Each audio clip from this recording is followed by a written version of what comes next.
এখন থেকে নগর স্বাস্থ্যসেবা কেন্দ্রের দায়িত্ব স্বাস্থ্য মন্ত্রণালয়ের। স্থানীয় সরকার মন্ত্রণালয় থেকে ১৯২টি স্বাস্থ্যসেবা কেন্দ্র হস্তান্তরের সিদ্ধান্ত চূড়ান্ত করা হয়েছে।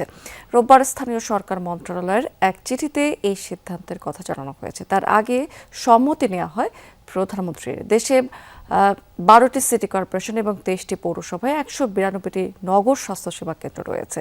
প্রাথমিক স্বাস্থ্যসেবার পাশাপাশি নানা ধরনের সেবা দেওয়া হয়, তবে কাঙ্ক্ষিত সেবাদানে পিছিয়ে ছিল কেন্দ্রগুলো।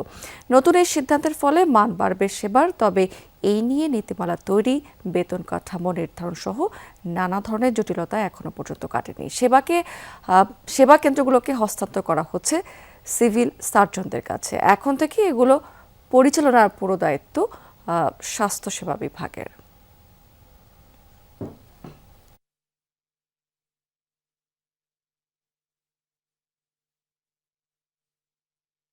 ম্যানেজেরিয়াল যে সিস্টেম বা ম্যানেজেরিয়াল যে নলেজটা, এটাও স্বাস্থ্য মন্ত্রণালয় অনেক বেশি।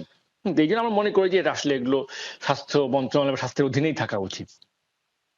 আর একটা কথা হচ্ছে আরবান আরবান আরবানকে সম্মান রেখে বলছি, ওনারা দীর্ঘদিন চালিয়েছে সেন্টারগুলো। তবে খুব একটা আপগ্রেডেশন যে এতদিনে করতে পেরেছে তা কিন্তু না। এই জন্যই আসলে মেইনলি মাননীয় প্রধানমন্ত্রী এই সিদ্ধান্তটা নিয়েছে যে স্বাস্থ্য ব্যবস্থাটাকে একটা সিঙ্গেল আমব্রেলার অধীনে নিয়ে আসার জন্য।